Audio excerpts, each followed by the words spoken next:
O papo tá bom, mas que tal conversar agora sobre os seus planos? Com o Quinto Andar, ficou mais fácil buscar a casa que você imagina do jeitinho que ela é.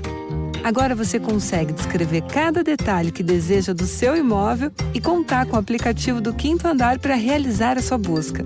Converse com o app do Quinto Andar e busque como você imagina. E você aí ouvindo um podcast, já tá pensando nas suas férias inesquecíveis para 2025? Conte com a Nômade. Com a conta internacional Nômade, você explora o mundo do seu jeito, pagando como um local, em mais de 180 países com cartão de débito internacional. Abra sua conta. Good afternoon, guys, and welcome to the podcast. Happy New Year. And I've got a fantastic guest for the podcast today. Roots from Texas, but he's living in SoCal now, Ray Hartjen, and he is a musician, he's a writer, a cancer advocate as well, and he's had a very diverse career, and he's a creative in my book, and I'm really happy to have him on and pick his brain. So Ray, welcome. Hey, thank you, Chris. Happy New Year to you, and happy New Year to everybody out there. Yeah. The new year is always a very interesting time. And so talk about your story, and I'm excited to dive into the discussion. Yeah, you mentioned I was a musician first before writer. Professionally, I make a lot more money as a writer as opposed to being a musician. So still working on trying to increase the revenue from there and working hard. But we had discussed earlier about a third book that I've written as I was waiting for my fourth book to come out in May. And how that might apply to your audience here of entrepreneurial business folks. It's a short read, a 90-minute read or so, available at the Kindle store on Amazon. It's called Revenue Orchestration in Today's New Era of B2B Sales and Marketing. So I thought that'd be the cool thing to talk about. Yeah, interesting. And one thing is, a lot of audience, they want to become thought leaders and influencers, and a book is one way of doing that. What tips do you have for aspiring writers? Yeah, books add a sense of credibility. I call it the thunk factor, where you just toss the book on the table and it goes thunk, and there's, oh, wow, there's some credibility associated with that. And that establishes your expertise in the field. And I tell writers, or potential writers, the first thing you have to do, Chris, is write. I think a lot of times people, they get intimidated by thinking about their finished product. They think, oh man, I don't have time to write. It's going to be, they may pull a book off their bookshelf and they'll look at it and it's hundreds of pages long. It's like, that would take forever. The reality in today's book publishing market, in today's consumer-led reader market, is that people don't read War and Peace anymore. And they don't buy War and Peace unless you're studying it in school. And the Russian novel that's 1,000+ pages long, a nonfiction book, a book about your business, about your level of expertise, that's about 65,000 words, which is not a lot. If you just sat down and wrote 500 words a day, which is not a lot, you will have a book in less than half a year. And I tell people out there, if you have a pitch deck for your business, you have a book. All you have to do is sit down and write it. Then it's going to take you maybe 30, 40 minutes a day. Less than half a year later, you have a book, and that will cement your expertise in your subject matter. Yeah, I think there's a lot of, the first time I sat down to write a book, there was a lot of fear and trepidation because I just didn't know. And a lot of people have all these weird expectations. How do you, for the people that want to get their book published, how do you overcome these internal challenges, these hurdles? Yeah, first thing is to write, and you should probably have a dedicated place to write. And then start establishing your manuscript. As you write your manuscript, you're going to want to start promoting and marketing your manuscript as well. And not just to potential publishers, you're going to want to let people know that you're writing this book and kind of queue up a little bit of demand. Kind of level set your expectations. You're not going to be a best-selling author, probably. You're not going to be Stephen King. You're going to start off by selling one book first, and then you'll try to sell your second book and so on. And it's a bit of a long haul. But as you're beginning to write your book, you should also be thinking about how you want to publish your book and why you want to publish a book. And there's up until maybe a decade or two ago, there was traditional publishing. You think of people like Simon & Schuster, right? Those folks published 20,000 nonfiction books a year. But there's also this self-publishing industry. And there are enormously successful people who self-publish. And then there's some sort of hybrid. It's in between traditional publishing and self-publishing. And those are really, in my opinion, everybody's moved toward a hybrid type of publisher. And one of the leaders of that has been my publisher, Morgan James Publishing out of New York. They're a hybrid publisher, but everyone's not a hybrid publisher. So think about how you want to publish and why you want to publish it. Is it simply because you want your name on the spine of a book? And that's a good reason. Do you want to promote your business? Do you want to entertain, educate, and inform, or what have you? All those things will go into your selection process on how you publish your book. But note that you, regardless of how you publish your book, you will be responsible. You, dear audience member, the potential writer, you'll be responsible for all of the promotion and marketing. If you're Michelle Obama, the publisher's going to, promote you. With 20,000 books a year, they can only promote 2 or 3, 4 a week. You making that cut's probably not going to happen. As you start writing, think about how you want to publish. There is no wrong answer. You just have to pick the right one for you, and then begin to market and promote your books. Mm-hmm. Yeah, and talk about the medium of writing, because with changing demographics, and also because people are more on video and they prefer more short form. Talk about the industry of writing in and of itself, because I've heard, I've talked to a lot of people. I still think writing is a very crucial skill, but people are saying speaking is more important, or people are not reading books as much. Talk about that. Yeah, people aren't reading books as much, I think. There's still a real viable medium for communication.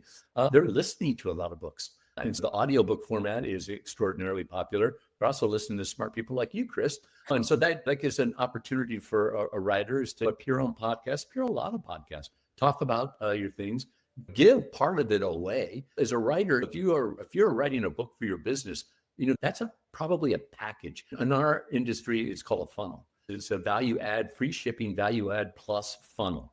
Put your book up. You're an expert in your space. Your pitch deck has now become a book, but there's probably something in your business built upon that, right? Whether it's a training course, consultation course, what have you. Give your book, free shipping, and then add-ons. And that's where the margin really is. Your book is a calling card. If you have a small 90-minute read, you might charge $5, $6, $7, $8 for that book, right? It's the training that goes along with it. It's the strategy formulation, the consulting, or what have you, whatever these value-added funnels that you add. That's one way, I think, to think about your book. You probably won't sell 1 million copies of your book and make $1 million from it.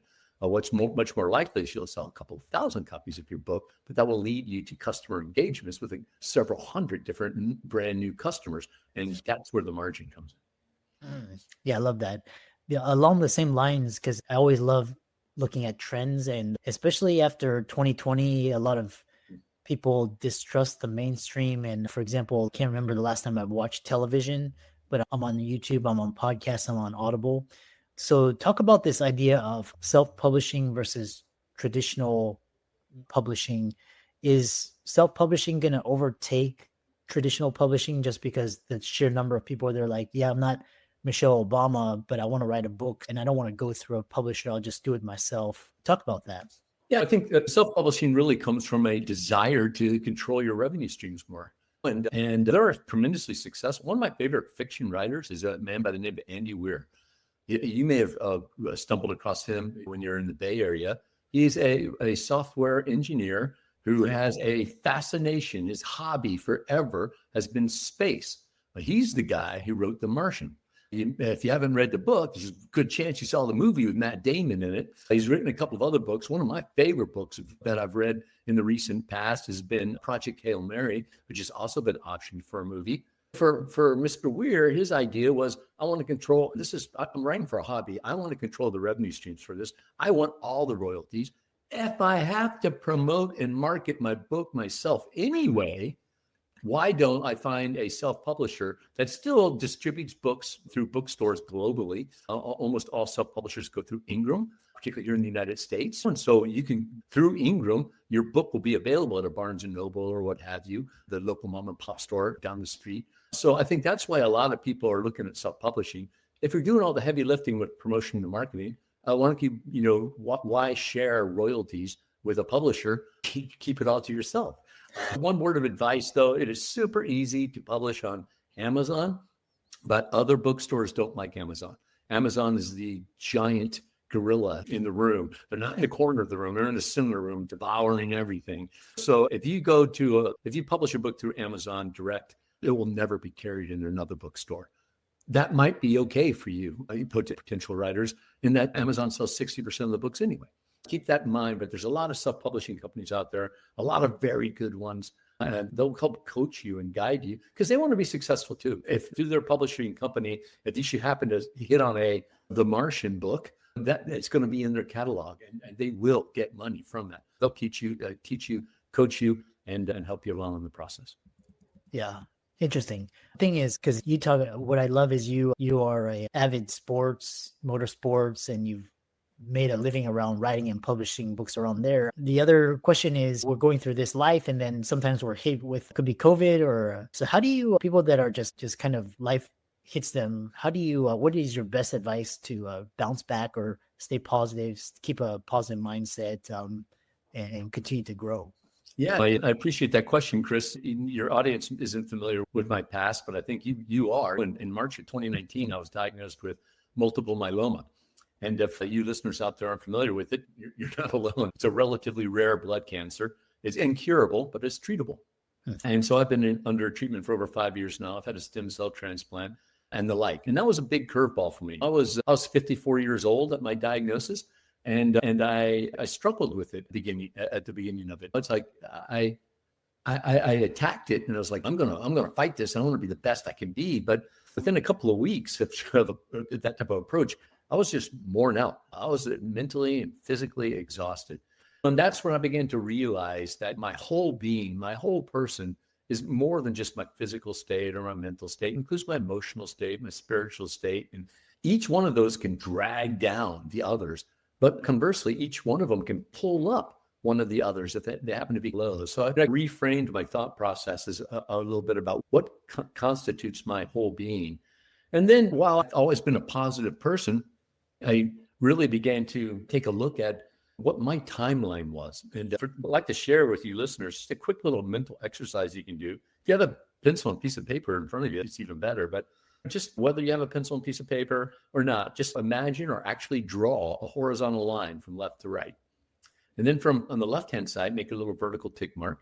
And underneath that, write the letter B.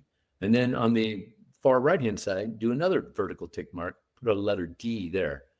The left-hand side, B, that represents your birth. The right-hand side, that's the D, that represents your death. That's your time on earth. And just take a moment and think, where do you think? You know that tomorrow's not promised, but where do you think you are? Where do you believe you are on your timeline? Chris, for years, I facilitated this type of exercise with groups of others. And I'd always throw my just haphazardly throw my mark right in the middle. My multiple myeloma diagnosis, I came to the realization that my tick mark where I am now is probably a lot further to the right than I thought of previously. So I began to think about that with a growth mindset, with a kind of a beginner's attitude. And I thought it dawned on me, I was able to articulate in my mind that for years, Chris, I'd taken time for granted. Tomorrow was always there, the day after that, next week, next month. And in some instances around some topics and conversations, I would take next year for granted or the next decade for granted, right? Guilty of so many other humans of someday I am going to die. And that's what I want people, the audience, to realize is that today is a gift. I just got a word today that a former neighbor of mine and a member of my cancer support group passed away on Sunday. Gloria's a great person, and I really enjoyed being around her. Rest in peace, Gloria. Today is a gift. I received that gift. Chris, you've got that gift today. Gloria didn't get that gift today. Gloria and a lot of other people didn't get that gift today. So how do we honor them? How do we honor the day? But more importantly, maybe, how do we honor ourselves by making the most of the day? So yeah, life throws you some curveballs. You're going to be presented with challenges and obstacles in almost everything meaningful that you try to take the road down. But just know that you can choose your attitude and that you owe it to yourself to make the most of the day you have. Don't fall victim to taking time for granted. Someday I will ... because life gets you tied up in a lot of minutia. Focus on what's most important to you. What do you want to get accomplished with, and who do you want to do it with? For me, Chris, taking time for granted manifested itself taking people for granted too, people in our relationships. Because it's like, hey, Chris is my good friend, but I know, call him tomorrow. He'll be tomorrow. I'll be tomorrow. Instead of now in the moment, hey, thinking about you, sending you a message or what have you. And by me pushing time away, I also ended up the consequences of it is pushing people away inadvertently, unintentionally. But that's what happens. Go out there, make the most of the gift of the day. I like to being a musician. I like to make as much money as I can at a gig. And that includes selling a t-shirt with a phrase on the back of it and the band logo on the front. It started off with, if not now, when, based on this whole new time aspect that I'm thinking of. And then that led into another motto, punch today in the face. Make the most of today. Let today know you were here, people. Leave your mark. Yeah, very powerful. I really love that. And how can people find you and reach out to you, support you, and check out your work? Yeah, I'm available wherever my name is. And my name is everywhere. My website is rayhartjen.com. On all the social media platforms, my handle is Ray Hartjen, with the exception of TikTok. Somehow I'm Ray Hartjen 5 there.